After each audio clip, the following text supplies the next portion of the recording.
But from 8 a.m. to about 9 p.m., I constantly have this stream of flow of people coming into the office wanting to talk to me about everything from raw milk to whether or not they are going to tax plastic bags in stores, to whether you're going to have a 60-day requirement for appealing a judgment in the workers' comp system, to, I mean, like, literally sometimes it can make your head spin.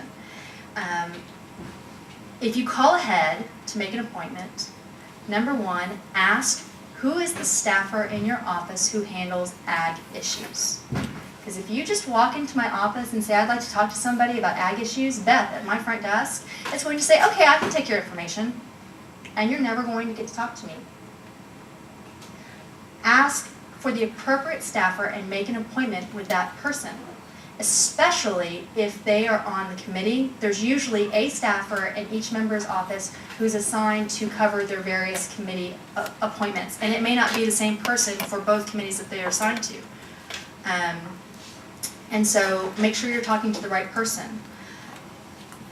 If you come to a state representative's office without an appointment and to speak to your state representative and he's not there, the likelihood is he's on the House floor representing you.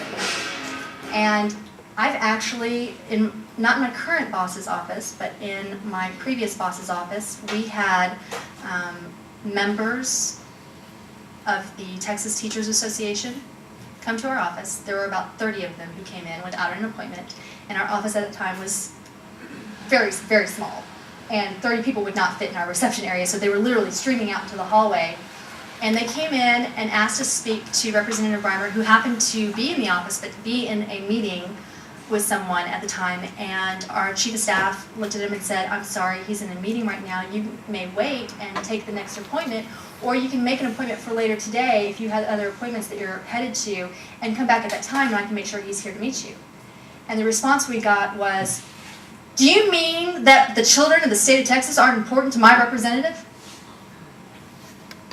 Now, number one, you can imagine how that makes us feel about wanting to help them get an appointment. But number two, they became so belligerent and loud that my representative couldn't continue the meeting that he was in and had to step out, and told them that at that point he wasn't going to meet them until they left and calmed down. That he was more than happy to meet with them later in the afternoon for an appointment, but he had somebody who had the courtesy to make an appointment, and he was not going to step out of their time to come meet with them, that he would meet with them later. And again, you don't want somebody walking in the middle of, and please forgive me if I sound like an ignorant fool, because I am an ignorant fool on ag issues, but you don't want somebody walking onto your farm while you're doing your harvest or while you're immunizing your cattle and saying, I need to talk to you right now.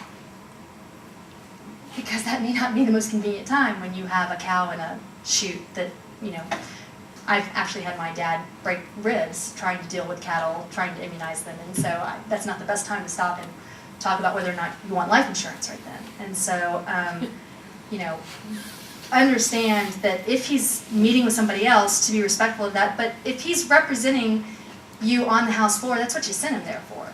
So don't be upset if he's not available and you have to speak to a staffer. Be polite. As I said, you know, we've had people who have threatened, you know, we're going to vote for you again if you don't do X, Y, or Z, which, you know, it's okay to communicate to somebody, you know, this is a really, really important issue to me and this is what I vote on. There are ways to threaten people without coming out and threatening them.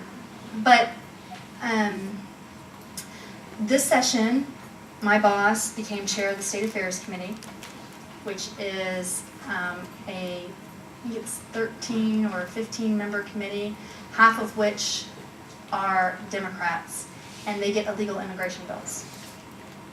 And we had a lot of people calling our office very, very angry about illegal immigration bills, and we actually had a death threat this session. And I had to arrange for police protective custody for my staff and for my representative, and I brought my gun up to session for the rest of session. As a public servant, it's not what I signed up for. And I would beg you to remember that all the passion in the world is very, very useful. Anger is not. During session, start with your legislator. Go after the general election. Talk to him. Say you're about ready to get sworn in. These are the issues that I consider very important to us. This is why it's important to your district. This is what I'd like to see happen during session. During filing, especially if you've had a bill that's been filed. We had this bill filed. This is its bill number. I hope you will look for it. Before referral to committee. If they are not on the committee at which your bill was referred to, I would then wait to talk to them after the bill has been referred to committee. The reason why is there were over 7,464 bills filed this session. 4,976 of those were filed in the House. Only 3,180 were ever heard in House committee. Only 2,151 were ever voted out of committee.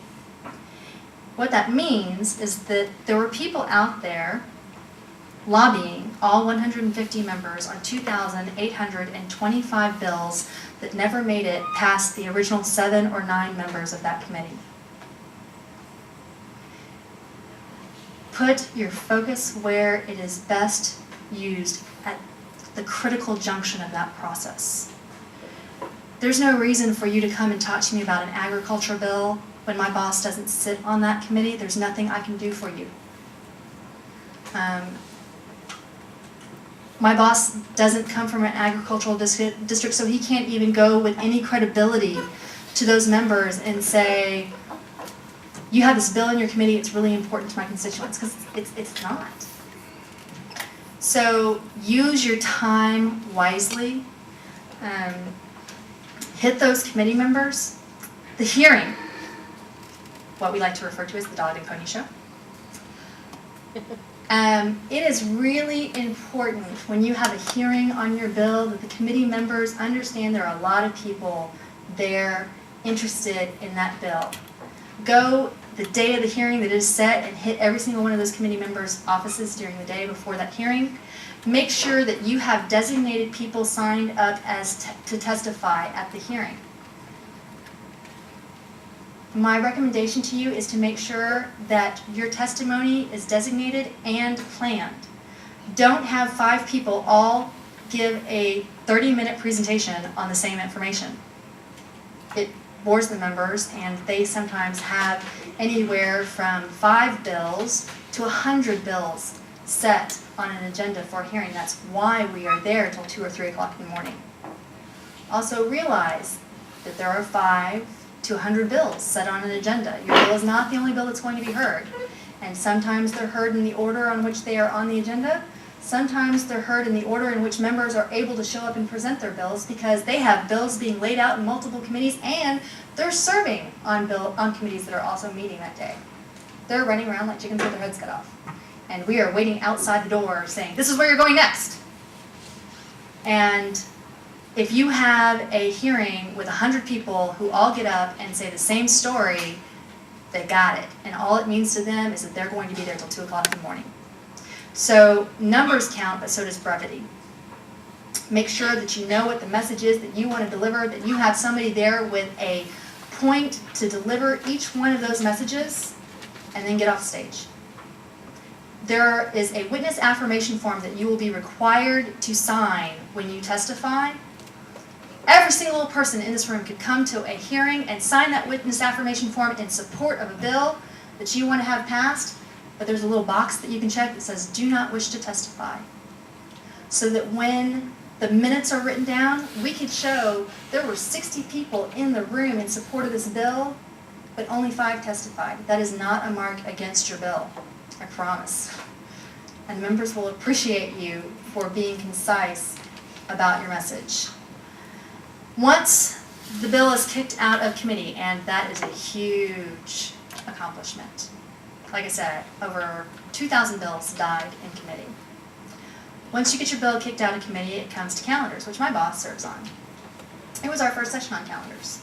And the first time we got a list from calendars, I pulled it out. There were 10 bills on it, and I went through and I looked at every single bill.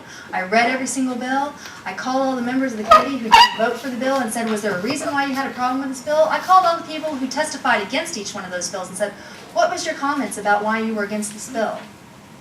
The next time I got a list, there were 65 bills on that list, and they wanted it back in 4 hours. The next time I got a list, there were 200 bills on that list. Eventually, calendars hits you like a tidal wave that you are unprepared for, and the best you can say is,